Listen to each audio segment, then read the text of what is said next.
नमस्कार मित्रांनो, स्वागत आहे तुमचं माझ्या डिवाइन वास्तू टिप्स या यूट्यूब चॅनलमध्ये.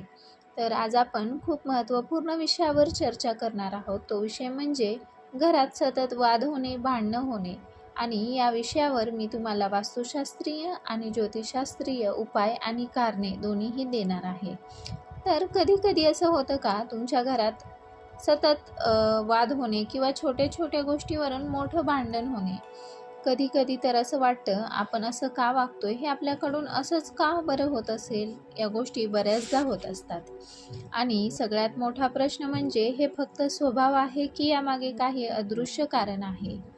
जर तुम्हाला हे असं वाटत असेल तर हा व्हिडिओ तुमच्यासाठी आहे. नक्की शेवटपर्यंत बघा, कारण आज आपण अशा काही गोष्टी जाणून घेणार आहोत ज्या कदाचित तुमचं संपूर्ण घर बदलू शकतात. तर घरात साचलेली नकारात्मक ऊर्जा. आपण रोज सकाळी किंवा आपण रोज जे बोलतो, विचार करतो, अनुभवतो, हे सगळं आपल्या घरात वातावरणात साठत जातं. जसं एखाद्या खोलीत धूर साठतो, तसंच राग, दुःख, तणाव आणि चिंता या भावना देखील घरात साठत असतात. आणि हळूहळू काय होतं, घरात येताना शांत वाटण्याऐवजी जड वाटायला लागतं.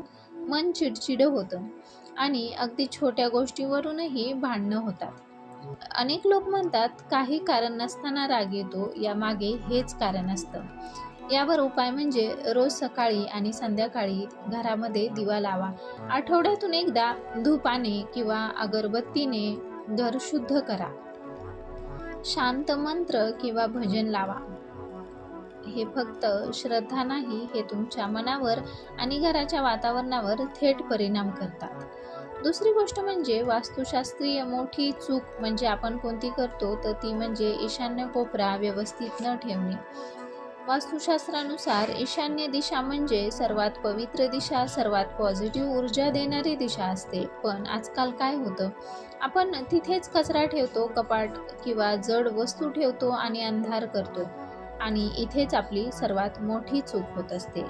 जेव्हा ही दिशा ब्लॉक होते तेव्हा विचार गोंधळलेले जातात, निर्णय चुकीचे होतात आणि घरात तणाव वाढतो. त्यामुळे भांडणं वाढतात आणि गैरसमज वाढतात. यावर उपाय म्हणजे ईशान्य कोपरा नेहमी स्वच्छ ठेवा. तिथे देवाचे चित्र लावा, पाण्याची छोटी वस्तू ठेवा.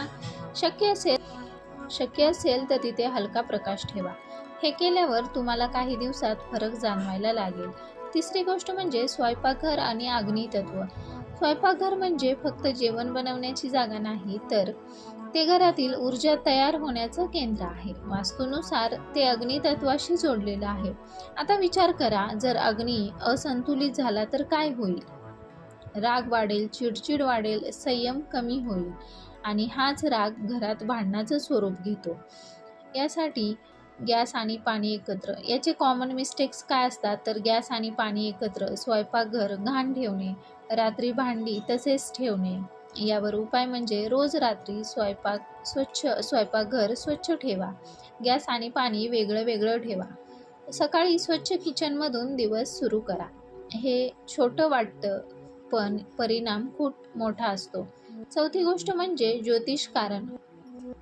मंगळ आणि शनी. आता थोडं ज्योतिषाकडे वळूया.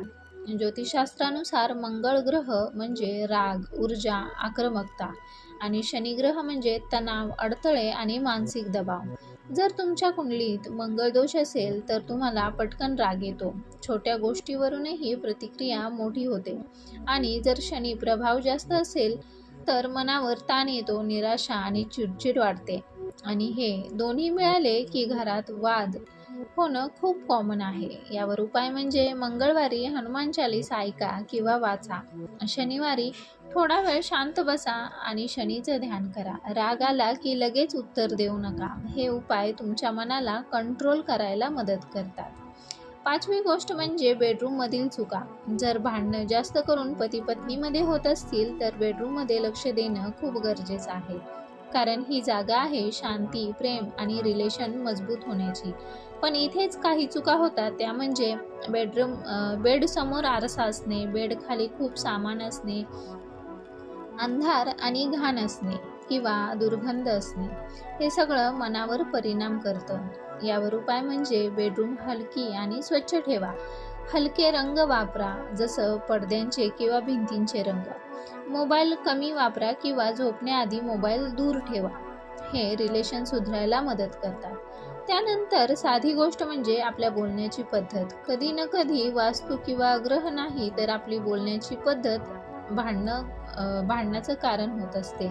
आपण ऐकत नाही किंवा कुणाचं पटकन ऐकलं तर पटकन रागवतो, समोरच्याला समजून घेत नाही आणि मग छोटं भांडणं मोठं भांडणाचं रूप घेत असतं. यावर उपाय म्हणजे बोलण्याआधी 5 सेकंद थांबा, समोरच्याचं पूर्ण ऐकून घ्या, शांतपणे उत्तर द्या. हे सिंपल आहे पण लाईफ बदलू शकतं.